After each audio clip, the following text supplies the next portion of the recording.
far as working with Andre, I do have one last little story about that, is that Andre, I never worked with Andre other than Battle Royals. And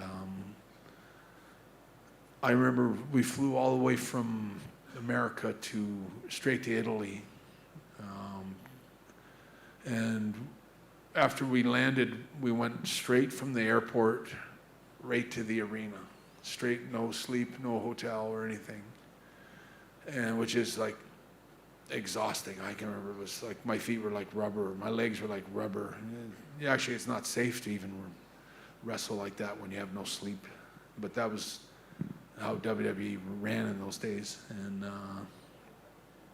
anyway, I walk in the dressing room in Milan, Italy, and I look up on, this is probably about 1988, and I look up on they usually have a little sheet of paper in the dressing room with all the matchups for the card, because sometimes there's a change in the card, so you can't go by the program. It's what, when you walk in the dressing room, that's the card. You know, there might be changes that are made. And I walk in, it's like second match or third match on the card, Bret Hart versus Andre the Giant. And it's like, I remember like being stunned, like Bret Hart, Andre the Giant, I haven't even slept. And it's like, how kind of hell of a match am I going to have with Andre the Giant? Andre's right there in the dressing room playing cards. Andre always played crib and had like at least three magnums of really expensive red wine was part of his contract every night. He drank every single day, every night. Andre, the only fuel he had was alcohol, and red wine was his choice of poisons. And so I remember like kind of freaking out a little bit, not in a bad way, but I'm like, why am I wrestling Andre? Like, why am I wrestling you? And he's like, I don't know, you know, and he's just playing cards. And I'm like, so what are we doing? He's like, don't worry about it. And I'm like, okay, I'm not going to worry about it, but what are we doing? Like, and he wouldn't tell me. And he didn't know why, you know, let on that he didn't know why we were wrestling either.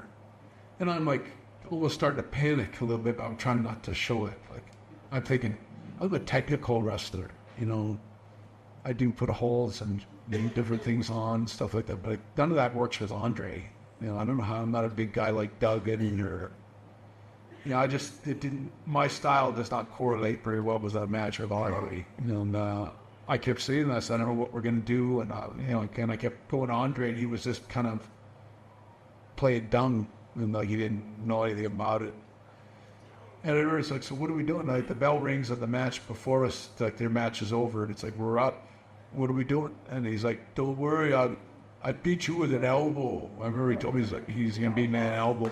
And it's like, okay, well, how are we going to go into it? And he goes, don't worry about it. He walks out to the ring, and you know, and I don't know how much wine he had. So I usually fear a bit, but I'm like, I don't know what the hell I'm doing. I'll tell you. And I'm like kind of freaking out because I never wrestled with Andre before, and Andre's the last guy in the world you want to piss off. But anyway, so I just remember we started having this match. I tie up with Andre. I'm thinking, this is so crazy, you know. I tie up with him. And all I know is that Andre made me look like $1 million. Like I remember eventually, like within the first 2 or 3 minutes, I had him tied up in the ropes and I'm punching on his head and stuff. And I'm like, I'm making a comeback on Andre.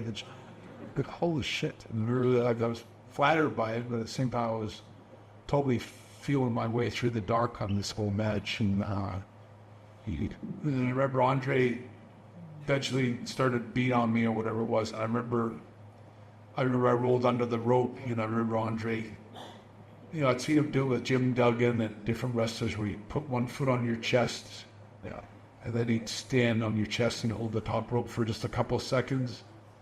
You know, I was pretty strong, or in the height of my best form of my life, and I remember thinking, oh, that spot, like, all right, Andre did the foot on my chest, and then I thought, here comes the second foot. And I was like, thinking if we went like, okay, give it to me. Like, he put that on the foot on my chest, and it was like, yeah, it was like I might as well have a dump truck with a flat tire sitting on my chest. Like, it was like every ounce of air in my body just, and I could feel honestly, I swear to God, I could feel the blood drain from my, like everything was going white.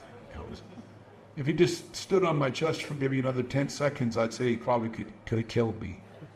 For real. And I think that was Andre's lesson to you. Whenever he stood on your chest, was always like, I could kill you anytime I want to. And I'm going to stay all. And when he stepped off, it was like I could feel my whole life. I came back to life. I was like, oh, he's really a scary guy to work with.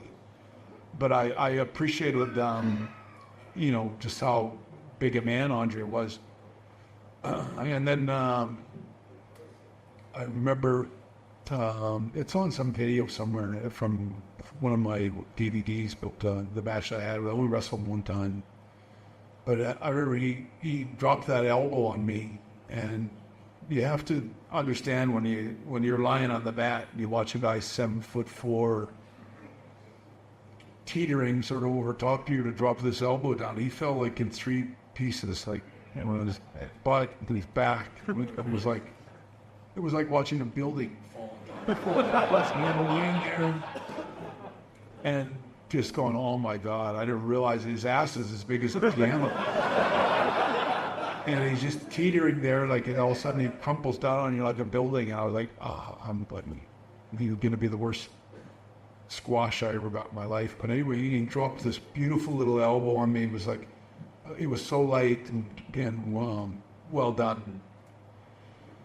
And then they pinned me 1, 2, 3. I went back to the dressing room and I made a big fit, like joking fit about it, and that my shoulder was way up.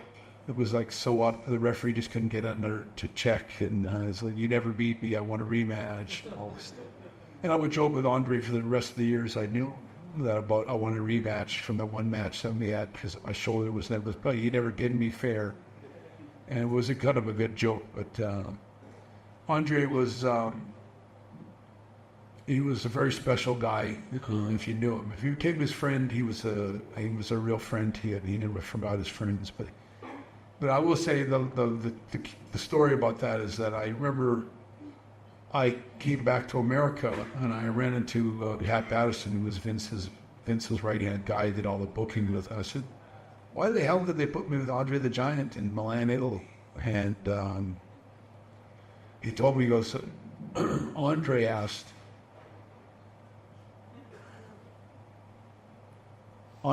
for me to, he said he wanted to wrestle Bret Hart one time.